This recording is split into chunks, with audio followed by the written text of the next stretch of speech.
Det her er tegn på getting out of your comfort zone. Jeg var for første gang med til en reklame, og det ville jeg aldrig nogensinde ture normalt, men jeg tænkte, hey, lad mig bare prøve det, og så ser vi, hvad der sker. Jeg fik desværre ikke så mange clips, men her er de clips, hvor de filmer.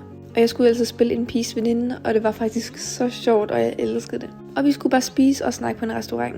Og jeg har aldrig været i det her område i København, før det var så smukt.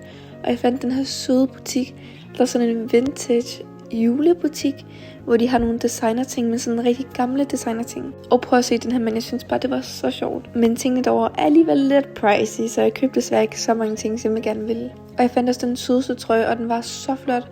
Men den her trøje var der simpelthen ikke min størrelse, og jeg var så ked af det. Og efter jeg ligesom havde været i butikkerne, tog jeg på den her restaurant, som vi filmede på. Og jeg fik en varm chokolade, og det var så hyggeligt. Så kom min kæreste efter og joinede mig, og vi fik 6 retters menu, og det var så lækkert. Jeg anbefaler virkelig den her restaurant, og jeg skriver den også i caption. Og nej, det er ikke reklame, men den er virkelig god, og jeg er så glad for, at jeg prøvede den.